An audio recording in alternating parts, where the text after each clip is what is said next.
Bonjour, bonjour et bienvenue à cette première leçon sur les régimes d'imposition et leurs particularités. Nous sommes dans le cadre du cours sur la fiscalité et les télédéclarations de Woodaby Consulting.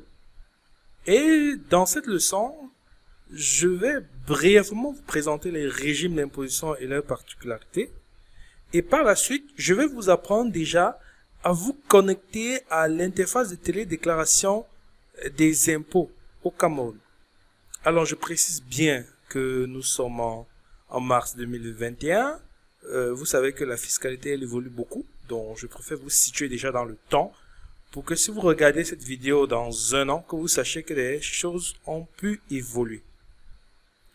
Alors, par quoi allons-nous commencer? Quels sont les régimes d'imposition au Cameroun? Alors, ils sont trois. Nous avons le régime de l'impôt libératoire, nous avons le régime du simplifié et nous avons le régime du réel. Le régime de l'impôt libératoire ne va absolument pas nous concerner parce que les contribuables du régime libératoire ne font pas de télédéclaration. Donc, nous allons nous intéresser uniquement au régime du simplifié et à celui du réel. Alors, quand on parle du régime du simplifié, de façon brève, on parle de qui? On parle des entreprises qui réalisent un chiffre d'affaires compris entre 10 et 50 millions. C'est pris dans l'article 93 quater du Code général des impôts. Leur particularité au moment du paiement de l'impôt sur les sociétés, c'est qu'ils doivent verser un acompte de 5,5% de leur chiffre d'affaires par mois. Par contre, le régime du réel concerne les entreprises réalisant plus de 50 millions de chiffre d'affaires.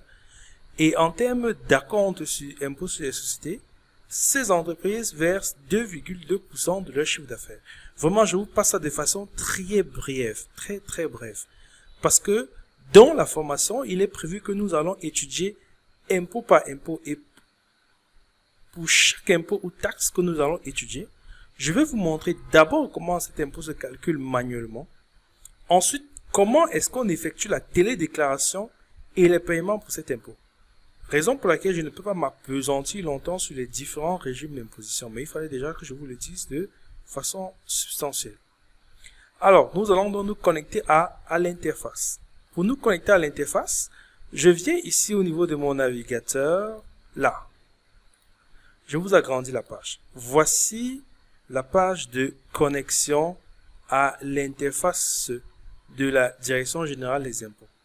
Donc, pour vous connecter, vous devez rentrer ici votre login, entendu votre numéro d'identifiant unique, numéro de contribuable, et le mot de passe que vous avez choisi lors de la création de vos comptes. Vous voyez, si je clique là, il y a un ensemble, ça c'est déjà pour les entreprises pour lesquelles nous avons l'habitude de travailler, avec le mot de passe. Donc, si vous êtes une entreprise qui relevait d'un centre divisionnaire des impôts, alors, dès que vous allez vous connecter, voici la fenêtre qui va apparaître. Si vous relevez d'un centre divisionnaire des impôts, voici les différents onglets que vous aurez. Pourquoi est-ce que je vous fais cette précision? Tout simplement parce que les interfaces sont différentes si vous êtes d'un centre divisionnaire ou si vous êtes comme cette entreprise-ci, d'un centre spécialisé. Vous voyez, ça cette entreprise est dépend d'un centre spécialisé des impôts. Et les menus donc que vous voyez là, vous voyez, sont différents. Raison pour laquelle il est important que je vous montre au cas par cas comment ça va se passer, tant si vous relevez d'une entreprise, si vous relevez d'un centre divisionnaire des impôts, que si vous relevez d'un centre spécialisé ou d'un centre des moyennes entreprises, ou même de la direction des grandes entreprises. Alors, chaque menu ici, à chaque menu correspond une action. Par exemple, si je suis dans un centre divisionnaire des impôts et que je veux générer mon attestation de non-redevance, c'est ici que je viens cliquer. Si je veux générer ma DSF, ça veut dire si je veux saisir ma DSF. Si je veux effectuer, par exemple, un renouvellement de carte grise. Si je veux effectuer mes déclarations, c'est là que je viens.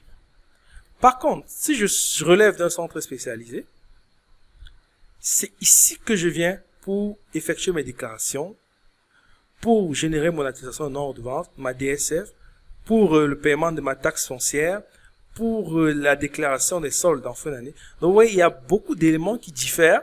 Raison pour laquelle, pour que votre information soit complète, vous devez être habitué à chacune des interfaces. Alors, je vais m'arrêter là pour cette vidéo. Et dans la prochaine vidéo, nous allons commencer à traiter de la patente.